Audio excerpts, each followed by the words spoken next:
no início do século, o pentecostalismo chegou no Brasil, o Pentecostes se manifestou aqui, a pregação, em suma, era: você precisa buscar o batismo com o Espírito Santo, porque você vai ser uma testemunha mais eficaz de Cristo.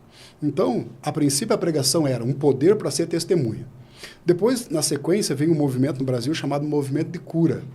E o que era o movimento de cura? A ênfase começou: busque o Espírito Santo para que você seja uma testemunha eficaz na operação de milagres.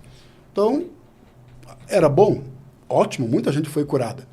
Aspecto ruim é que muita gente vinha para ser curada, foi curada, vai embora, não volta mais. Aí o tempo foi passando, surge um movimento no Brasil chamado movimento carismático, que começa a enfatizar demais os dons, em especial os dons de revelação. Então, a revelação do nome, do CPF, do RG, já nasceu naquela época.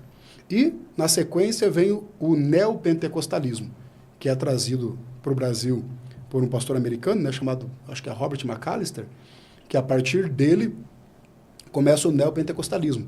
E o neopentecostalismo, ele traz as bandeiras que em solo americano eram levantadas. Então, ele levanta no Brasil um tipo de igreja que ela é atrativa a todos os públicos. Então, você é um homem de negócio, a gente vai criar um ambiente aqui que te arremete a um ambiente de negócios. Você é místico? Fica tranquilo, a gente tem aqui a rosa ungida também, a gente tem aqui o sal grosso. Então, a gente vai misturar tudo isso, fazer um sincretismo e vamos chamar isso aqui de fé.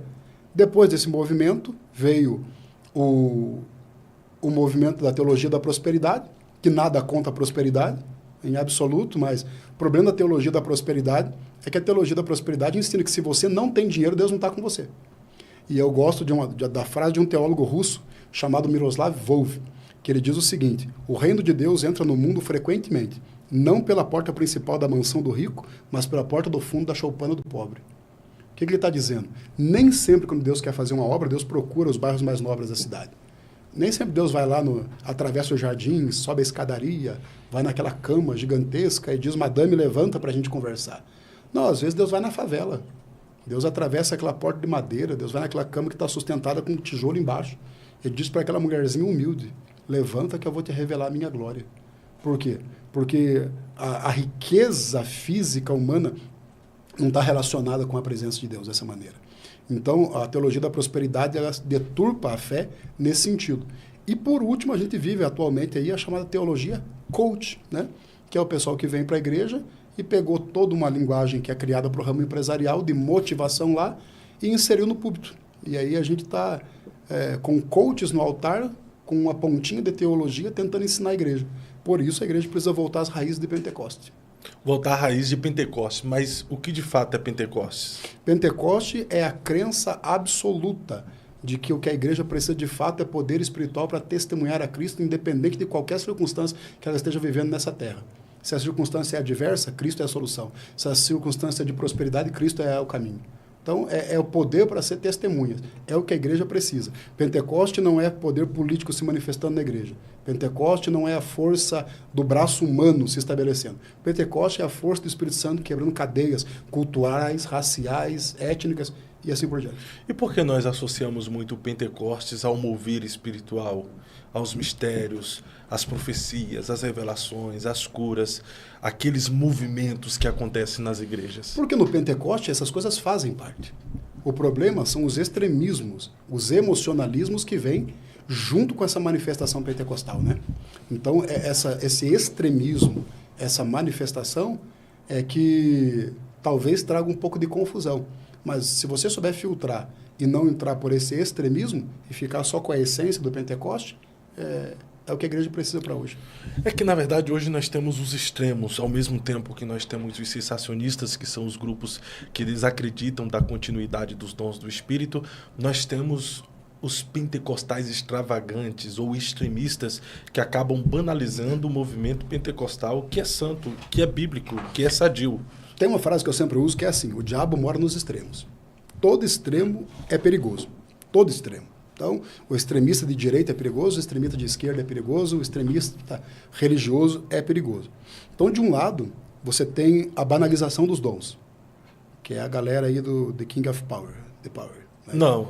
É assim. Ali não é dom. Não defenda. Ali não tem nada a ver de dom. Ali não foi dom. Foi imitação barata de dom. Não, não é dom. Of the King, the Power não é línguas estranhas. Foi sugestionado como se fosse. Não, Então, ali é um dialeto, é um idioma. É um Deus não idioma. sabe nem falar inglês, então. É um idioma. Deus errou. Não, o pastor Massinho, ele nem veio inglês aqui, ele sabe falar. O pastor Massinho, ele veio aqui e ele falou que Deus passou a revelação para ele e ele disse, ele passou o mistério para a pessoa e aí ele falou bem assim, eu vou falar no idioma, mas não Deus, eu falando agora no idioma. Ele falou que não sabe o inglês, então acabou que falou uma frase que não tem nexo. Depois que o circo pegou fogo, daí a desculpa é legal, né? Não é dizer, foi o que ele falou, né? Eu só estou reproduzindo. Não, tentou passar como se fosse. E para um língua. bom entendedor, meia palavra basta. Of the King, the Power, the Man, the best. Que é o quê? Não é línguas estranhas, é idioma. Seria o quê? Seria um inglês. Seria a variedade de línguas que a Seria Bíblia um fala. inglês errado, né? Um inglês errado. Um né? Deus poliglota errado. Of the King, desligado o rei. The Man, eu não sei o que significa. Desligou the o cérebro best. desse povo, Desligado o rei grande. Desligou o cérebro do povo só nessa hora. Não, mas existem os excessos. Existem os excessos. Não que signifique especificamente essa colocação. Não, eles estão no meio. Você fica usando isso aí só porque tá na mídia agora e você quer mídia. É seu amigo que quer defender ele. Não adianta, não. Não, advogado do Miguel. Não tem jeito. Aí é causa perdida, irmão. Nem tenta se envolver. É causa perdida. O povo me ama. Só eu falar disso aqui, o povo tá passando pano. Tá advogado. Passapanista. Então, mas tem... Terraplanista. Terraplanista, passapanista, tudo. Miguelista. Não, mas Of the King, the Power não é línguas estranhas, é um idioma. Não é. Vale então. Não é língua mesmo. Então, mas tu disse que era. Não, eu disse que é imitação. Imitação do dom de variedade de línguas. Sim. É palhaçado, na verdade. Mas você pega ali, ó, essas alas. Tira o Miguelito, seu amigo, mas coloca, por exemplo, os profetas do Pix estão aí. Então, tudo isso aí é essa ala extremista. Solta o pino da granada. Diz que era, né, diz que era, dá pesado esse cara, eu não vou mexer. Sei lá, né?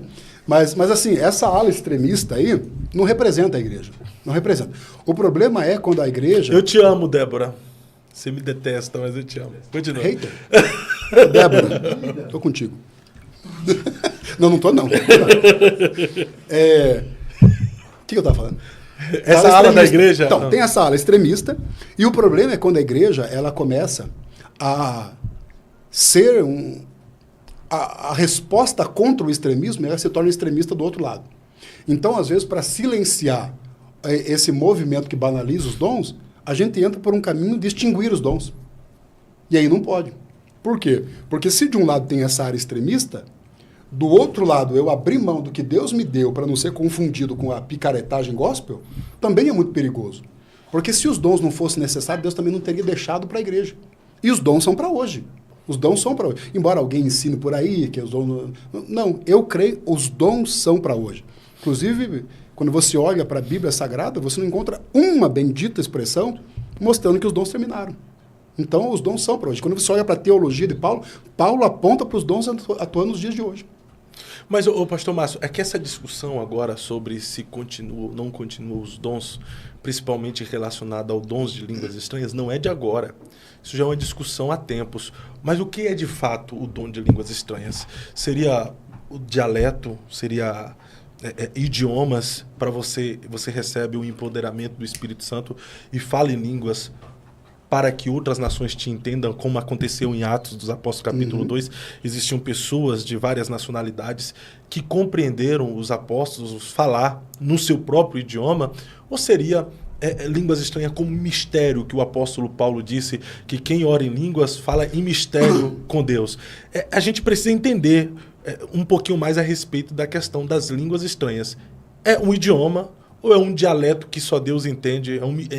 Nós falamos em mistério que Deus entende. Existe também aquela questão de glossolalia também, né? Na sua percepção, o que de fato é? Assim, primeiro essa questão que os dons terminaram. Quando eu olho para a Bíblia, eu não vejo isso. Primeiro que a Bíblia não tem um texto dizendo que terminou. Quando você olha para a teologia de Paulo, Paulo tem um princípio que é muito importante que a gente precisa entender. 1 Tessalonicenses capítulo 4, Paulo fala sobre o arrebatamento da igreja. 1 Tessalonicenses, capítulo 5, ele fala, não apagueis o Espírito. Então, arrebatamento da igreja, não apagar o Espírito. Ele fala sobre um evento futuro e sobre não apagar o Espírito. Só que é um princípio que Paulo repete ao longo do Novo Testamento inteiro.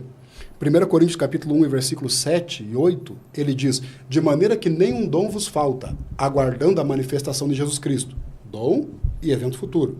1 Coríntios capítulo 12, ele fala, porque em parte conhecemos e em parte profetizamos, mas quando vier o que é perfeito, o que é em parte será aniquilado.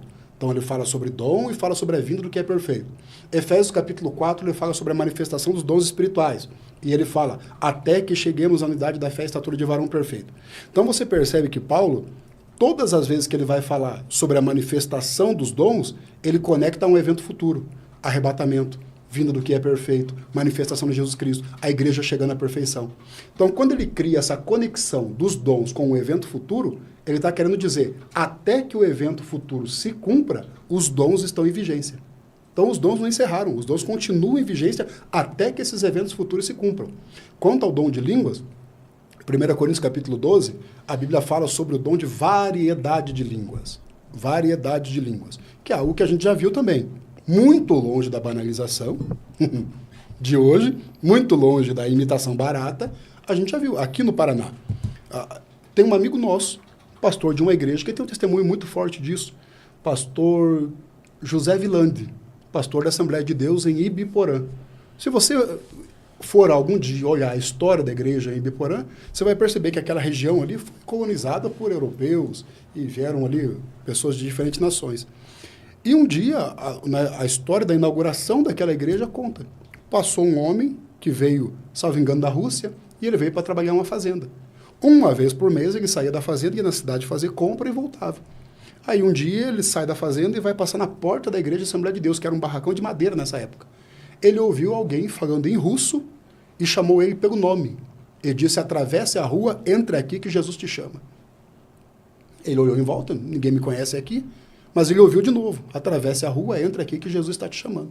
Ele atravessou a rua, quando ele entrou, olhou na janela, pela janela, olhou lá dentro, e ele viu um senhorzinho muito humilde, que no canto da parede, chorando, falava no idioma que ele nem sabia o que era, mas em russo ele dizia, entre porque Jesus está te chamando. Então isso é a variedade de línguas. 1 Coríntios capítulo 12. E aí Paulo fala que esse dom ele é para a edificação da igreja, para a edificação de quem ouve. Agora em 1 Coríntios 14, Paulo fala sobre o dom de línguas, que já não é para a edificação da igreja, mas é para a edificação daquele que fala.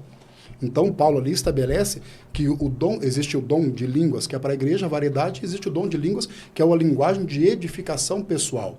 E aí Paulo estabelece em 1 Coríntios capítulo 14 diretrizes para que esse dom seja administrado de uma tal maneira que não crie confusão no culto, mas que o cristão possa desfrutar da melhor maneira possível. Boa, boa, boa. Gostei dessa sua analogia sobre os dois dons. Sim. Variedade de línguas, que pode ser o dom idiomático. Sim, que é para a igreja. É que você pode... A igreja pode receber línguas estrangeiras? Seria isso? Estrangeiras, ou seja, você pode falar em outros idiomas.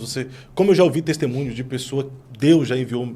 Alguns missionários foram enviados por Deus para outros países que não sabiam o idioma. E lá eles começaram a falar variedade de língua conforme o dialeto e o idioma daquela nação. E as pessoas compreendiam o que ele falava e muita gente aceitava Jesus. Porque o Espírito Santo usava essas pessoas na variedade de línguas para evangelizar. E existe o dom de orar em línguas, que é apenas... de edificação pessoal. Que é falar em mistério com Deus. Sim, que é falar em mistério com Deus. Então esse orar em línguas também não seria a língua dos anjos? Não, é uma linguagem. A Bíblia fala que aquele que ora em línguas, ele em mistérios fala com Deus e ninguém o entende. Esse ninguém é um código direto do cristão com Deus. Então é uma linguagem de edificação pessoal. Então a diferença desses dons é basicamente essa. 1 Coríntios 12 é o dom de línguas para a edificação da igreja e 1 Coríntios 14 é o dom de línguas para a edificação pessoal. Perfeito, perfeito. Mas por que está havendo tanta banalização dos dons espirituais hoje em dia? Sempre houve. Sempre houve. Agora, talvez na era da internet está sendo mais exposto. Está sendo mais exposto. E o problema é que os sérios não ganham espaço. O problema é que os sérios não têm visibilidade. A ala séria da igreja não aparece nos sites de grande repercussão. O que aparece nos sites de grande repercussão é a ala deturpada do pentecostalismo. E aí, quem olha de fora acha que aquele povo representa a igreja de fato. Mas não representa. A igreja, muito longe de ser composta de pastores com aspecto de riquinho mimado e baseado em ostentação ministerial, A igreja é composta de homens sérios que têm uma vida simples e que têm uma teologia que não é forjada para retirar nada de ninguém em benefício pessoal, mas é uma teologia que é formada para resgatar aquele que está perdido. Mas existem pessoas que usam os dons em benefício pessoal, até porque o dom é irrevogável. Uma vez que Deus dá, Deus não toma, né? Os dons são usados em benefício pessoal o tempo todo no Brasil. Quando eu pego o dom que Deus me deu, o dom da oratória, o dom da palavra que Deus me deu, e eu trago isso para o ambiente religioso, e dentro do ambiente religioso eu quero enriquecer às custas disso, eu estou usando o dom em benefício pessoal. Mas nós estamos vivendo em um tempo em que nós estamos militando entre nós mesmos. A igreja se tornou um exército que vive ferindo seus próprios soldados. Depende. E eu percebo que nós estamos... Depende do quê? Depende. Se o soldado é soldado nosso, já traiu a pátria. Depende disso. Depende também. Existe momento que o soldado não traiu a pátria, simplesmente é alvejado pelos seus próprios companheiros. Aí sim. Então, mas é disso que eu estou falando. Então, é área séria. Você está falando entre a área séria. Não vem defender os soldados que desertaram, não. Não estou falando dos soldados que desertaram. Por exemplo, entre os 5 dons ministeriais que tem em Efésios, mestre, pastor, profeta, evangelista e doutor. Vou pegar só 2 dos dons ministeriais, o mestre e o profeta. Eu percebo que hoje em dia o mestre não consegue compreender o ministério do profeta, e o profeta não consegue se submeter aos ensinos do mestre. E isso é uma realidade no Brasil hoje. Sim, essa é uma questão da maturidade da igreja. O interessante é que no mesmo contexto que Paulo fala sobre esses dons ministeriais, no contexto do texto ali, ele fala sobre a igreja amadurecer, que é um processo de amadurecimento, né? Você começar a entender a multiforme graça de Deus, a multiplicidade das manifestações de Deus na igreja. Então, talvez não seja por acaso que Paulo já falou sobre a igreja precisar amadurecer no contexto que ele fala dessas manifestações ministeriais. Porque ele queria dizer, cada um vai ter a sua ocupação, mas todos devem ser valorizados e todos devem ser respeitados. Mas nós vivemos em um tempo que um não consegue respeitar e nem valorizar o outro. Parece que os 5 ministérios na igreja virou uma disputa, né? Virou. Entre si, sempre teve. A questão é que, assim, divergência sempre teve. Não, mas eu estou falando sempre disputa, teve. não divergência. Sim. Disputa, você diz assim para de querer sobressair um ao outro, né? Mas talvez... O profeta quer ter mais autoridade do que o mestre quer ter mais autoridade do que o profeta, sendo que deveriam compreender a função de cada um no reino. É que cada dom é complementar, né? Aí que é o problema. O problema é quando o ego humano entra em evidência. Que aí eu não entendo que você está aqui, você não está disputando comigo, você está somando comigo. Então é aí que é a questão da maturidade da igreja. Quando eu entendo que eu tenho um estilo e eu tenho um chamado ministerial, mas quando o outro vier, e talvez porque Deus usa ele de uma maneira que o povo se sente mais representado nele, não significa que ele está tirando o brilho do que Deus me deu. Significa que ele está sendo usado numa outra área que não é a área que eu fui chamado para contribuir. Mas isso tudo é aquilo que Paulo fala lá em Tiago, né? De onde é que vem as guerras que há no meio de vocês? A não ser dos prazeres que vossos membros guerreiam, né? Então, o que ele está querendo dizer é a briga de vocês é por causa de ego, é por causa de vaidade humana. Infelizmente, há muito ego, há muita vaidade humana. E até uma questão aqui boa para a gente conversar, porque muitos mestres e muitas pessoas estudiosas e não estudiosas, papagaios que replicam, desacreditam da existência de profeta nos nossos dias. Dizem que profetas mesmo foi até João. Acreditam apenas no dom de profecia, mas que o dom de profecia que alguém tem e usa não o coloca na condição de profeta, o coloca apenas alguém que tem o dom de profetizar. Na sua percepção, existe o profeta nos dias de hoje ou apenas o dom de profecia? O profeta, o que é a profeta? Profeta é simplesmente um porta-voz de Deus. Profeta é o que ouvia a Deus e transmitia ao povo. Só. Ponto final. Profeta é só o que ouve a Deus e transmite. O problema é que as pessoas começaram a dar ao termo profeta uma conotação que não existe. Então as pessoas começaram a achar que profeta é alguém super poderoso. E não é. O profeta é só um porta-voz das coisas de Deus. Profeta não é o que fala o que ele quer. Profeta não é o que fala o que ele pensa. Profeta não é o que ele fala o que ele deseja. Profeta é o que fala o que Deus mandou falar. Então, até aproveitando o gancho, o profeta não é alguém que profetiza porque ele quer. O profeta é alguém que fala o que Deus manda falar.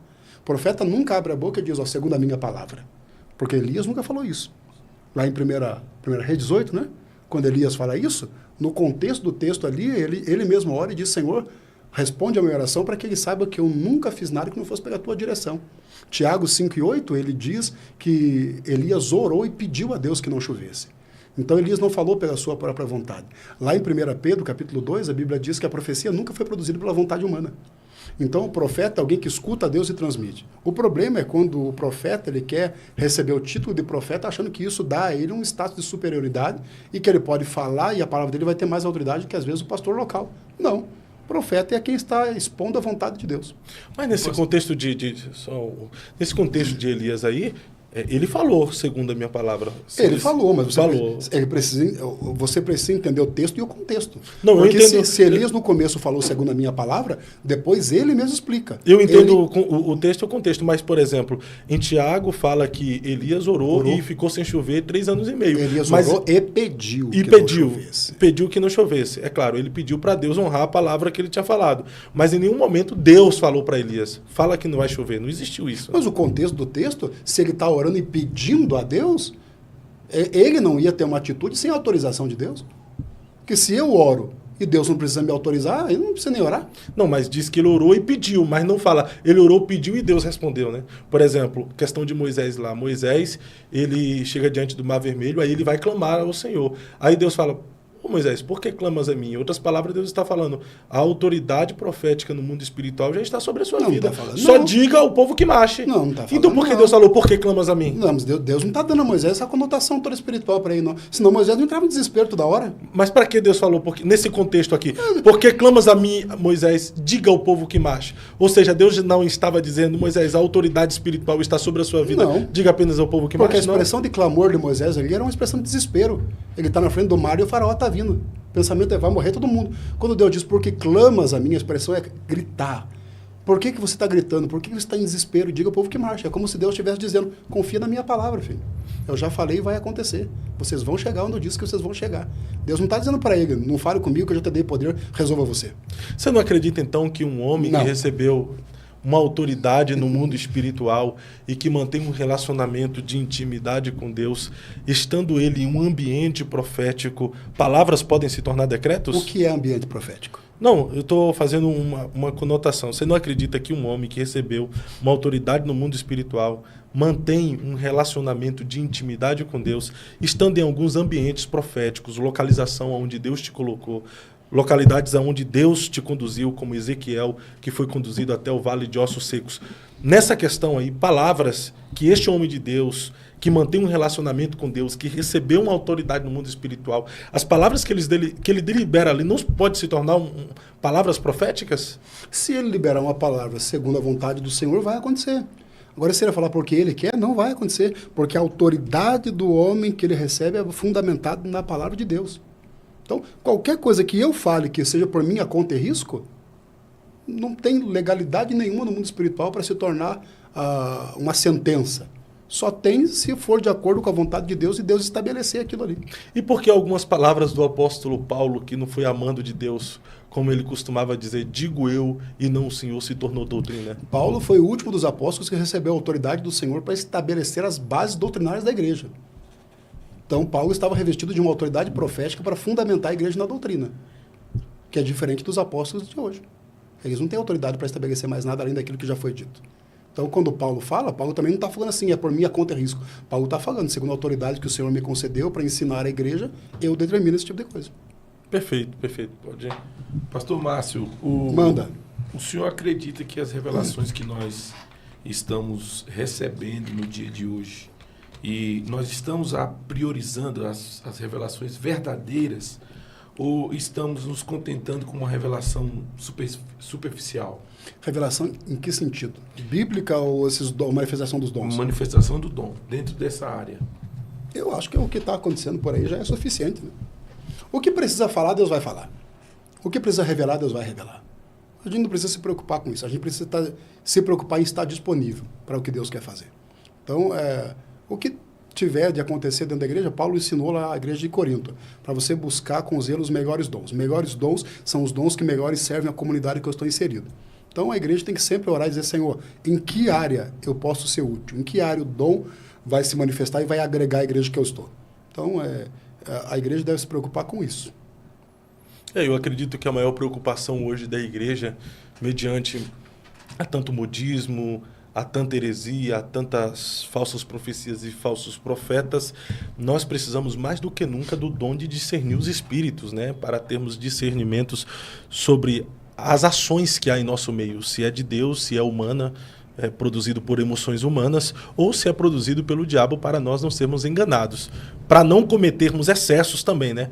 Porque a gente fala que existem excessos do lado de lá, mas existem excessos também nos nossos julgamentos. E um dos excessos é o quê? Nós atribuirmos uma obra que é de Deus ao diabo, precisamos tomar esse cuidado, e também não atribuirmos a Deus uma obra que é do diabo. Sim.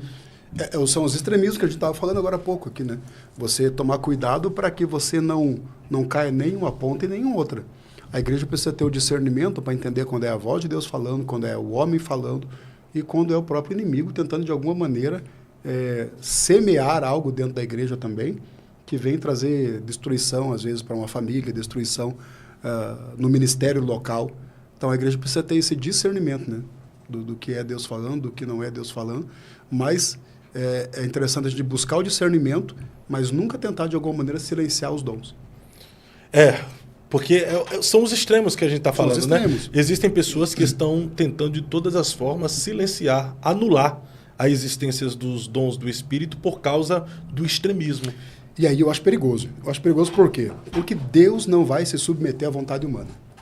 Se a gente tentar limitar aqui, Deus vai abrir a porta ali. Eu creio piamente nisso. Eu creio em Lucas capítulo 3. No tempo do sacerdote Anás e Caifás, Deus chama João Batista no deserto. O que estava acontecendo? Se o templo já não está ouvindo a voz de Deus, Deus leva João lá para a beira do Jordão e vai levantar ele lá. Então eu creio que quando a igreja ela entra pelo caminho de limitar demais, fechar e não deixar Deus se manifestar aqui, Deus começa a levantar uma geração por fora. Deus levanta os meninos para pregar por fora. Deus levanta os meninos para pregar na internet. Deus levanta os meninos para pregar na rua. Para quê? Para mostrar que a obra dele não se limita à visão, ao entendimento ou ao autoritarismo humano. Se trata de uma colocação que eu ia fazer aqui, de como o senhor enxerga o papel do pentecostalismo nos tempos onde se valoriza mais a estética do culto, mais aquele roteiro que se constrói e não mais o altar do coração. Entende? Aí eu queria ver o senhor, como que o senhor enxerga isso? O que está acontecendo nesse momento, que as igrejas estão pendendo mais para esse lado. Olha, eu quero andar dentro de um cronograma, eu quero andar dentro de algo que foi construído ali por alguém e esquece um pouquinho ali da questão do coração, do altar que é o coração. A Bíblia diz que você conhece a árvore pelos frutos. O que é interessante a gente pontuar nessa questão é que é o seguinte: não confunda um homem santificado com um homem emocionado. Santificação é a obra de Deus manifesta na vida do homem que muda ele por completo. Emoção é aquilo que me abala por um momento e depois desaparece. Por isso que a gente tem igrejas que precisa viver criando evento. Por quê? Porque o povo está emocionado, não santificado. E o emocionado, a emoção vem como uma dopamina naquele momento no cérebro, ativa, ele se sente bem e amanhã passou. Então, na semana que vem, eu preciso de um outro evento que é para ativar a dopamina de novo e eu me sentir bem. Então, essas igrejas, elas vivem de evento em evento, evento em evento, porque eles não têm um povo santificado. Eles têm um povo emocionado. Né? E a emoção, ela é passageira. A santificação é algo que toma a minha vida por completo. Então, mas a emoção não é tão ruim, não, né? Porque através da emoção pode me levar à santificação. A santificação leva à emoção. A emoção não necessariamente vai te levar à santificação. Mas pode ser que leve também. Você vai num culto, você sente a presença de Deus, você se emociona e a partir dali você fala, pô, eu preciso viver uma vida de santificação para eu não perder isso Quando aqui. a emoção é um condutor à santificação. Quando a emoção é o estágio final, não vai te levar em lugar nenhum. Ou seja, se você chega num culto, você pode até se emocionar, mas aquilo está te direcionando para sair do culto quebrantado diante de Deus, amém. Agora, se você vai no culto, você se emociona, mas você saiu do culto, não teve a capacidade de admitir que você é um miserável pecador, a emoção foi o estágio final e não vai mudar nada na sua vida. Por isso que a pessoa vai na igreja e chora, e não sei o quê, e posta videozinho, olha que experiência bacana que eu estou tendo, olha não sei o quê, sai dali e vai para adultério, vai para prostituição, vai para bebida, vai para cachaça, vai para tudo aquilo. Por quê? Porque emocionado é uma coisa, santificado é outra. A gente tem muito emocionado de igreja, tem pouco santificado. Por isso que a igreja tem muito número e pouca influência. Perfeito, perfeito. E nós precisamos, de fato, santificar a nossa vida, né? A batalha não é pela emoção, é pela santificação. Paulo disse aos Tessalonicenses para nós nos santificarmos em corpo, alma espírito e corpo. E nós estamos vivendo em uma geração que se deixa levar muito pela emoção e não por uma vida de santificação. Mas ainda assim eu vejo alguns teólogos falando que servir a Deus não é emocionalismo, não é arrepio, não é lágrimas. Eu concordo. Eles dizem que servir a Deus é razão. Ou seja, você sabe o porquê está aqui, você sabe o porquê tomou essa decisão, você sabe porquê serve a Cristo, você sabe porquê você escolheu a Deus. Mas a partir do momento que eu tenho uma razão que me leva a saber o porquê eu decidi por Cristo, que eu tenho uma razão que me leva a saber o porquê eu fiz a escolha em querer Deus, isso me leva a me emocionar, a participar de um culto e sentir arrepio sim, a chorar, a ter lágrimas, a me quebrantar. Porque cristianismo não é só uma filosofia de vida, cristianismo é relacionamento. Sim, o relacionamento com Deus, a racionalidade da fé vai te levar à emoção. O problema é quando a emoção se torna o fim, né? Então, quando você vai na igreja, por exemplo, você tem um conjunto de louvores que te emociona. Você tem uma palavra que te emociona. Mas aquela palavra não te levou a uma consciência de fé e de mudança de vida. Ela te levou a uma massagem no ego. Te levou a você se sentir bem. Você se sentir mais querido. Você se sentir mais amado. Tal. Você saiu dali extremamente emocionado. Mas aquilo não te levou à santificação. Mas isso aí pode estar correlacionado ao que está sendo pregado e não necessariamente a pessoa que está ouvindo. Essa né? foi a abordagem. Porque essa situação da igreja hoje. Por quê? Porque um ambiente doente produz pessoas doentes. Sim. Então você tem que priorizar a saúde do púlpito. É aí que a igreja precisa voltar. A saúde do púlpito para melhorar a saúde do público. O senhor acredita que nós temos falhado nesse ensinamento para os crentes saberem por que realmente eles servem a Deus? E estamos formando mais pessoas emocionadas do que conscientes ali na ação do Espírito Santo? O senhor acredita nisso? Eu acredito piamente que a igreja precisa voltar a valorizar o ensino da palavra. Valorizar o ensino. A gente tem reuniões que se abre a Bíblia, se explica a Bíblia, se entra pelo texto e o contexto, para as pessoas entenderem. Um dos grandes problemas do pentecostalismo é que pregador pentecostal, e eu sou pregador pentecostal, então eu posso falar isso, pregador pentecostal aprendeu a dramatizar texto e não a interpretar texto. Então a gente pega um texto ali e a gente cria uma narrativa que parece um filme. E a gente vai contando a história com a riqueza de detalhes. Quem está ouvindo, entra na história, viaja, vai longe. No final, a pessoa teve contato com a mente do pregador, com a dramatização que ele criou e não tem contato com a originalidade do texto. Se você perguntar o que de fato significa esse texto, não sei. Mas eu ouvi uma história assim, assim, assim, assim. Ou seja, a pessoa conhece uma história criada em cima do texto e não o texto em si. Então a gente precisa voltar para as mensagens doutrinárias e mensagens positivas. Então, explicar texto por texto. Então, volto a falar aqui que o problema maior não são os ouvintes. É quem está falando, é quem está pregando. Mas os ouvintes não determinam assim, a igreja. Quem determina a igreja é quem ensina. Porque, assim, a mensagem que me salva é a mensagem que me confronta. Então, se a pessoa está indo lá se emocionando com uma mensagem que apenas massageia o seu ego, que faz você se sentir um princeso, um lindo de Jesus, a culpa não é da pessoa que está ouvindo essa massagem. Não sou de indireta. O que eu tenho que falar, e eu vou falar daqui a pouco a umas pessoas que estão me xingando aqui no comentário, eu não mando indireta. Eu falo para algumas pessoas. Tem um César Ricardo aqui mesmo, que está falando para eu estudar, não sei o que. Irmão, você está consumindo meu conteúdo, velho. Vaza daqui. Você não é bem-vindo, cara. Isso aí, velho. Você tá pedindo pra eu estudar e você tá consumindo meu conteúdo, César Ricardo. Sai daqui, irmão. Pô, se você não gosta do meu conteúdo, você não gosta do podcast, o que você tá fazendo aqui, pelo amor de Deus? Toma água. Vaza, ó. Como diz lá na Bahia, ó. Pau na pipa, velho, ó. Vaza, capoeira, irmão. O cara consumindo meu conteúdo, vem aqui, se alimenta e mandando estudar. Ele tá estudando. Tá estudando com o meu conteúdo e tá mandando. Vai estudar você, irmão. Você tá aqui, ó, interagindo com o meu conteúdo. César Ricardo, vaza daqui. O Josué eu não mando vazar, não, que ele tá aqui todo dia me dando audiência. Ele me critica, mas tá aqui me dando audiência. Continue, Josué. Continue aí, me criticando. Mas o César Ricardo é a primeira vez que eu vejo. Então, César Ricardo, pra você continuar ou você vazar vazar de uma vez, você não tá sendo bem-vindo aqui, não. Se é só pra me criticar, vaza. Na sua opinião, pastor Márcio. Deixa eu falar aqui. Não, peraí, rapidinho. Eu gostei desse assunto aqui, vou... Vaza tu também daqui. Pastor Márcio se levanta no podcast, vai Aguarde o embora. processo. Pastor, na sua opinião, como Não, peraí, equilibrar... rapidinho, peraí, pastor João. O que? Quer brigar mais? Não, o assunto tá chegou? bom. Desculpa. Tudo bem, não muda. O que era o assunto? É sobre o evangelho que está sendo pregado no púlpito. Tá, você chamou É de meu livro, vai complementar. É que o senhor está falando aí do povo que vai e se emociona, mas a culpa não é do povo, é do que está sendo pregado. Porque eu já fui e eu me emocionei muito, mas era confronto, irmão. Era mensagem de confronto. E eu saía chorando, dizendo, poxa, eu preciso mudar. Eu preciso rever os meus conceitos.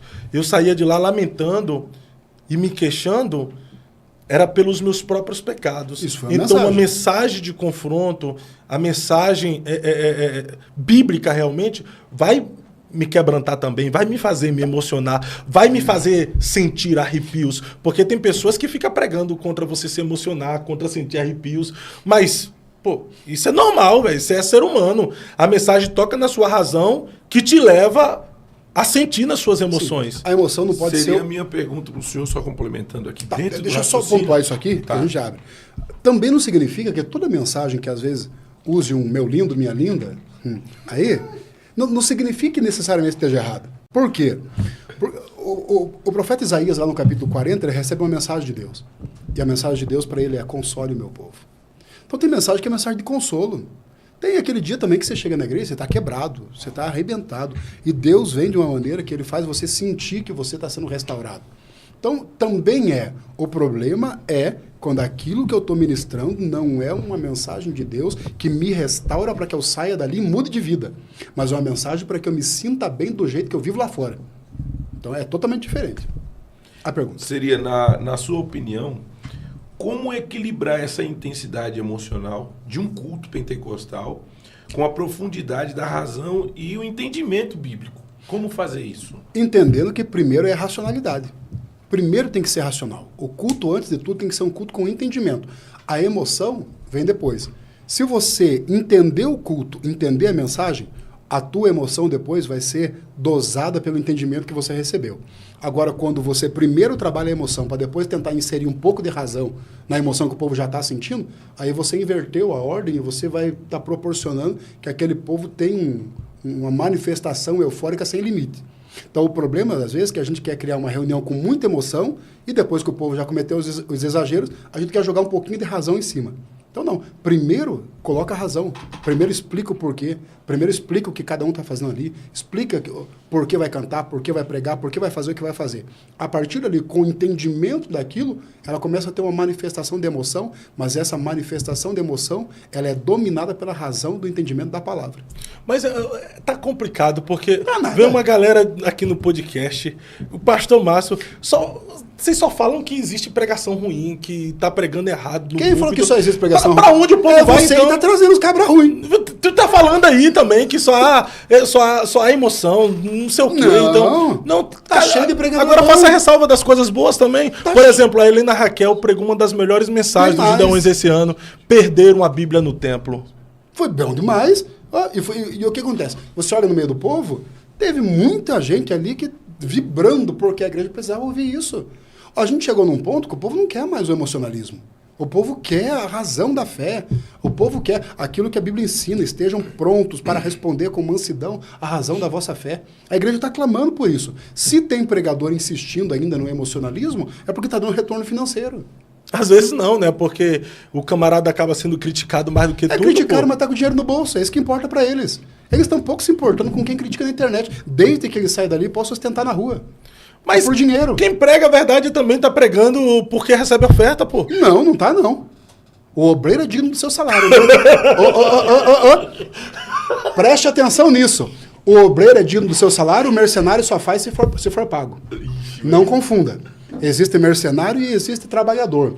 O mercenário só faz se for pago e não tem compromisso nenhum com a causa. Ele só faz pelo dinheiro. O trabalhador trabalha, mesmo que ele não seja pago, ele vai continuar fazendo porque ele tem compromisso com a causa. É por isso que você tem pastor, que não ganha 1 centavo, mas está lá, trabalhando todo dia. É por isso que você tem pregador, que vai pregar nos lugares que sai só com o dinheiro da gasolina. E olha lá quando dão a gasolina. E no outro final de semana ele está pregando de novo. Por quê? Porque a causa é mais importante do que o retorno financeiro. O mercenário não. O mercenário, se não pagar, ele não vai. E hoje nós temos muitos mercenários no púlpito? Tá cheio, mas também tá cheio de homem de Deus. E os mercenários são a minoria que ganham voz. Os homens de Deus não têm retorno. É isso que eu falo direto aqui nesse podcast e vocês não me entendem. Até o senhor, pastor Márcio Barros, vem aqui hoje e não me entendem. Eu sempre digo que a minoria são os malandros da fé, são os charlatões, a minoria são os picaretas. Viu? Só que a minoria faz mais barulho do que aqueles que estão fazendo certo, que são a maioria. É que assim, a minoria ganha visibilidade sendo criticada. E daí a crítica é que dá like, a crítica é que dá engajamento, é a crítica que dá, então eles acabam aparecendo. Mas a grande maioria dos pregadores, dos pastores, é composta de homem de Deus. O podcast que tem impactado o mundo gospel, agora mais perto de você. Fábio Santos e pastor Carlos Cardoso estarão em São Paulo para o Eu Acredito. Imersão no Apocalipse, com a participação especial do reverendo Napoleão Falcão. Desde a queda do homem, o mundo mergulhou no caos do pecado. Guerras, crises, controle global e o medo do desconhecido dominam nossa geração. Mas será que tudo isso foi profetizado? O Apocalipse não apenas revela o fim dos tempos, mas aponta para a redenção final da humanidade. Você está pronto para enxergar a verdade por trás dos acontecimentos atuais? Estamos nos aproximando do fim do mundo? Porque bilionários e milionários estão construindo bunkers apocalípticos? A nova ordem mundial é real? Qual o verdadeiro propósito das sociedades secretas? Quem controla a mídia, o dinheiro e os governos do mundo? Vivemos dentro da Matrix? O que o Apocalipse revela sobre o fim do papel moeda? Já estamos sobre um regime totalitário? O aquecimento global é real ou uma narrativa? Um apagão digital pode acontecer? Estamos à beira de um reset financeiro? O Apocalipse anuncia juízo, mas também esperança e redenção. Você está preparado? Descubra as respostas para estas questões e aprofunda-se na verdade profética. Data: dia 7 de junho, às 17h30. Local: no Iponde. O negócio é com Deus, na Vila Maria, Rua Sobral Júnior, número 671, em São Paulo. Não fique de fora dessa imersão.